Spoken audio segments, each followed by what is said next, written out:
হলদিবাড়ি শহরটা আমার গেরুয়ায় গেরুয়া হয়ে গেছে না, দেখিতে সেই লাগেছে কিন্তু। আর এই গেরুয়াটা হওয়ার কারণ হচ্ছে কি, বর্তমানে চলেছে আমার ভোলানাথের মহাশ্রাবণী মেলা। সেই মেলার জন্যই গোটা হলদিবাড়িটা গেরুয়া কালার দিয়ে একদম সাজানো হয়েছে। আজি মুই হলদিবাড়ি আসিয়া দেখিয়া তো মোর মানে অবাক, মানে মুই একদম অবাক, এত সুন্দর লাগাছে হলদিবাড়ি শহরটা আমার গেরুয়া কালার দিয়ে এত সুন্দর করে সাজাইছে।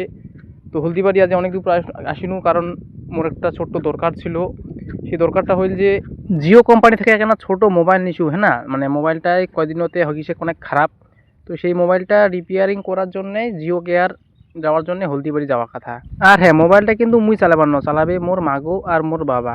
উমা চালাবে জন্য মুই তো বুড়া বুড়ি মানছি, বড় মোবাইল চালা পায় না, সেই জন্য একটা ছোটো জিও মোবাইল নিয়ে দাও। তো নিয়ে টিয়া কয়দিনতে হয়ে গেল ব্যাটারিটা খারাপ, চার্জ টার্জ থেকে না, মোর বাবা খালি মোক প্রতিদিন গালি দেয়। তো ওইটার জন্যেই আর ধৈর্য ধরলেন নাই জন্যে মোবাইলটা নিয়ে চলে এসেছিল জিও কেয়ার। তো আসিয়া তো পুরা বোকা সাজি কেন, কছে আজি আর হবার নাই মোবাইল ঠিক, তুই মোবাইলটা দিয়া যা, ব্যাটারিটা কদিন পরে আসবে, সেটা বাড়িতে তোমাকে ফোন করে দেওয়া হবে, তুই আসিয়া নিয়ে যাস। তো কি আর করা যাবে, মোবাইলের খামটা আমাকে জমা দিয়া নাম্বার টাম্বার দিয়া হলদিবাড়ি বাজার আসিয়া মার জন্য কয়টা ওষুধ টষুধ নিয়া তারপর ধনু বাড়ির পাখে।